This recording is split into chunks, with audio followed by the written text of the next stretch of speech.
In the frozen grip of a Wisconsin winter in 1944, a train rattled to a stop under a sky heavy with snow. Dozens of Japanese soldiers, their bodies gaunt from months of brutal warfare in the Pacific, stepped out onto the icy platform. They had been captured on blood-soaked islands like Guadalcanal and Saipan, where the jungle heat and relentless enemy fire had stripped them of everything but their unyielding loyalty to the emperor.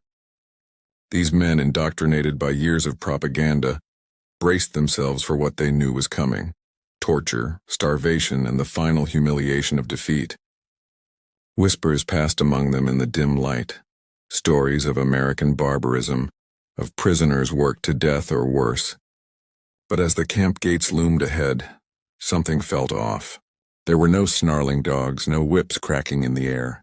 Instead, a quiet orderliness greeted them, and the faint, unfamiliar scent of cooking meat drifted on the wind.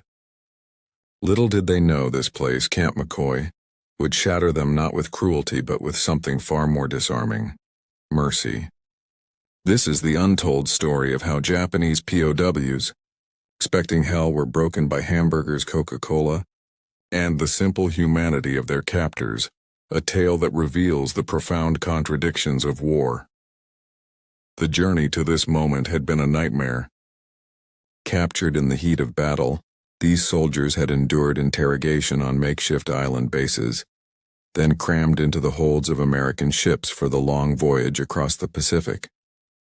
Rations were meager, stale biscuits and water that tasted of rust. Many were wounded, their bandages crusted with dirt and infection. Propaganda films back home had painted Americans as demons, weak, decadent, but ruthless in victory. They will treat you like animals, their officers had warned. Better to die than surrender. Yet surrender they had, some by choice to escape the futility of banzai charges, others dragged unconscious from foxholes. As the ship docked in San Francisco, they were herded onto trains, blindfolded for security, rumbling eastward through a land they imagined barren and hostile. Whispers in the dark cars spoke of suicide pacts if the torture became unbearable. But when the blindfolds came off in Wisconsin, the landscape was a white expanse of rolling hills and pine trees, dotted with farmhouses puffing smoke from chimneys. It looked peaceful, unnervingly so. Camp McCoy sprawled across thousands of acres, a purpose-built facility for enemy prisoners. Barbed wire fences ringed the perimeter. Watchtowers stood sentinel. But the barracks inside were sturdy wooden structures with pot-bellied stoves for heat. The arriving POWs, shivering in their tattered tropical uniforms, were marched in single file past American guards. Tall, well-fed men in crisp olive drab, rifles slung casually over shoulders. No shouts, no blows. An interpreter, a Nisei Japanese-American soldier, barked orders in their language. Line up for processing. No talking. The men complied, eyes darting suspiciously. First came the delousing station. They stripped in a heated tent, handed over their clothes to be burned, and stepped under hot showers, a luxury most hadn't known since basic training. Powder dusted their skin to kill lice, and medics examined them gently, probing wounds with gloved hands. One prisoner, a young private from Tokyo named Hiroshi, though names were rarely shared, winced as a doctor cleaned a festering bullet graze on his leg. "This will heal," the American said through the interpreter, applying ointment. Hiroshi stared, bewildered. Was this a trick? A way to soften them before the real pain began? Clothed in fresh uniforms marked PW in bold white letters, they were issued wool blankets, socks, and even toothbrushes. The barracks assigned to them had bunk beds with mattresses. Actual mattresses, not straw mats on dirt floors. Stoves crackled with wood, warming the air. As night fell, the men huddled in groups, murmuring. "They're fattening us up for slaughter," one grumbled. Another, an older sergeant from rural Hokkaido, shook his head. Or maybe the propaganda was wrong. Look at this place, it's better than our own camps. Sleep came fitfully, haunted by dreams of home, families scraping by on rationed rice, cities bracing for invasion. The next morning, a bugle call pierced the dawn, startling them awake. Roll call in the snow, names checked off a list. Then the interpreter gathered them in a mess hall annex. Under the Geneva Convention, he read from a pamphlet, "You will be treated fairly. No forced labor beyond camp maintenance. You can write letters home. Medical care is needed. Any questions?" Hands stayed down but eyes widened. Letters to Japan? It sounded like a ploy to extract information.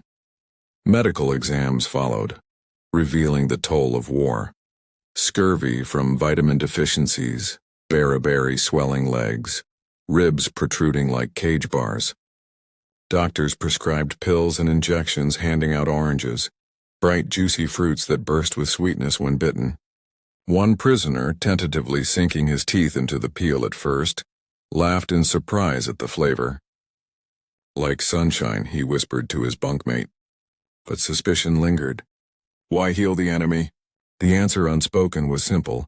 America followed the rules of war, even when Japan often didn't. Guards patrolled with firm efficiency, enforcing curfews and no fraternization rules, but without malice. When the elderly sergeant slipped on ice, a guard helped him up, steadying him with a gloved hand. "Easy there," the American muttered, though untranslated. The sergeant froze, then nodded stiffly.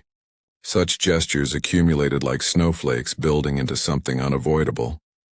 Hunger gnawed at them constantly. In the Pacific, meals had been sparse. A handful of rice, perhaps a sliver of dried fish or bitter roots foraged from the jungle. Sickness claimed as many as bullets. Now, as they lined up for their first full meal, the aroma from the kitchen was tormenting. Rich, savory, utterly foreign. The mess hall was a long room with trestle tables, steam rising from serving lines manned by cooks in white aprons. Prisoners clutched metal trays like shields, shuffling forward.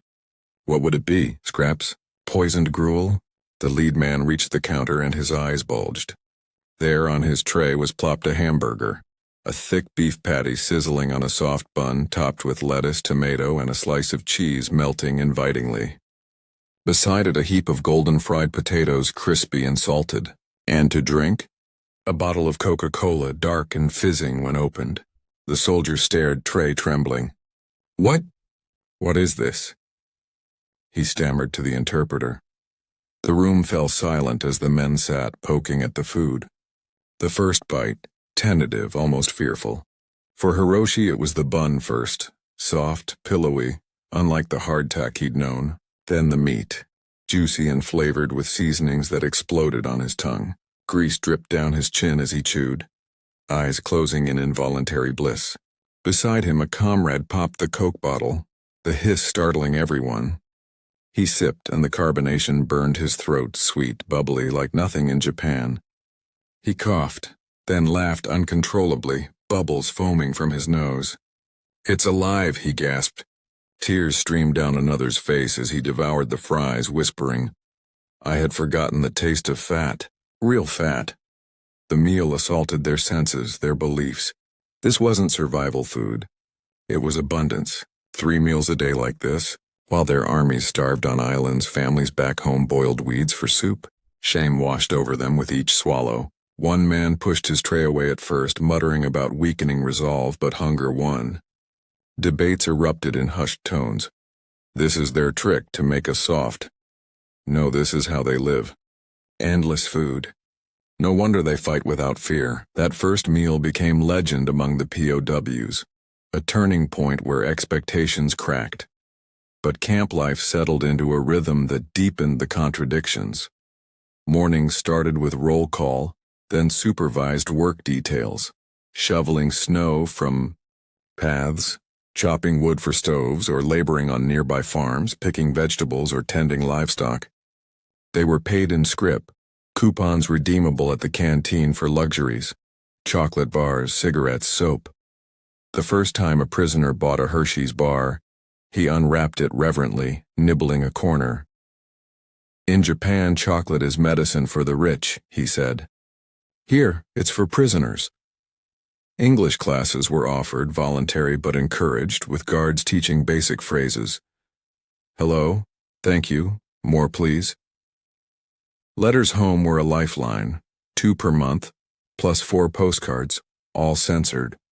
Men scribbled careful words. I am well. The food is adequate. But reading replies was agony. Wives describing children thin from rations, bombs raining on Tokyo. Why do we eat like kings while they suffer? One POW lamented in his diary. Tensions simmered beneath the surface. Not all embraced the routine. Hardliners loyal to Bushido code viewed kindness as insult.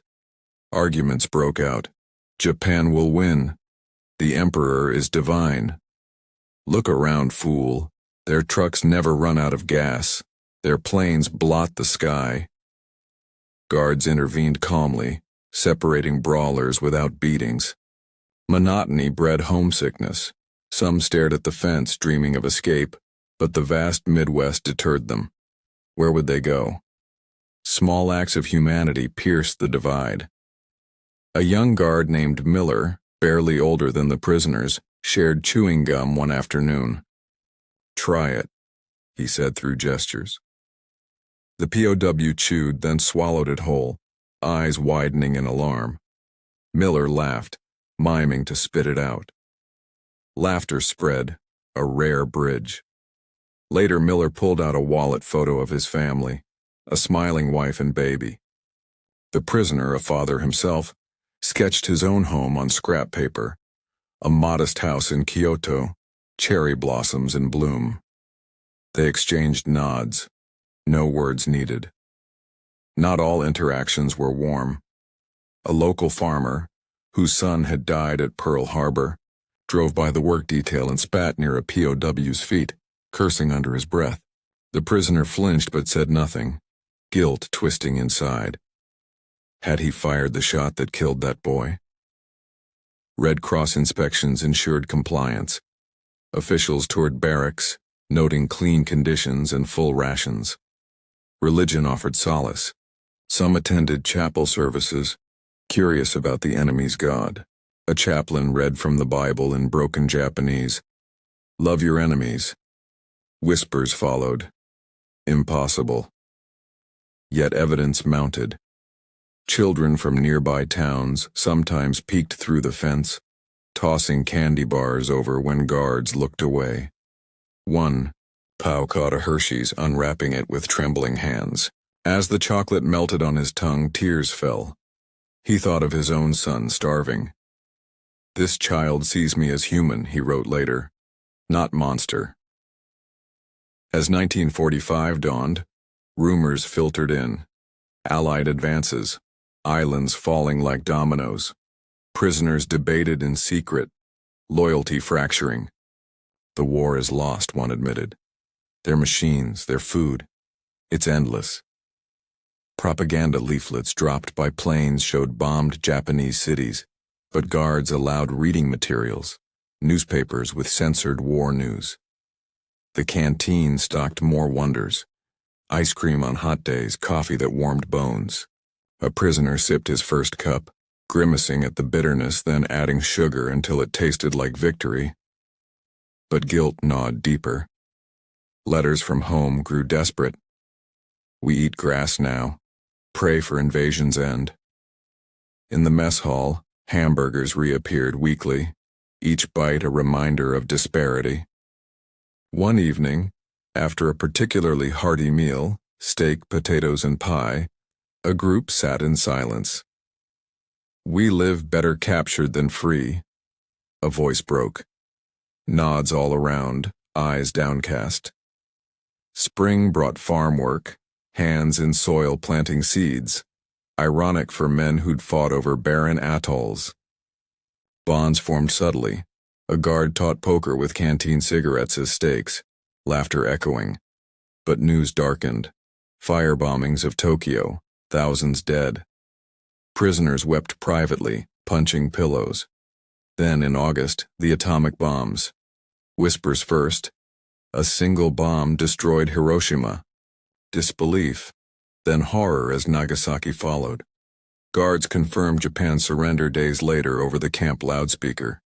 The POWs stood frozen in roll call, faces ashen. Some collapsed in sobs, others stared blankly. Defeat in captivity, the ultimate shame. Yet routines continued. Meals served hot, work as usual. No gloating from guards, just quiet efficiency. "It's over," Miller told one prisoner, patting his shoulder.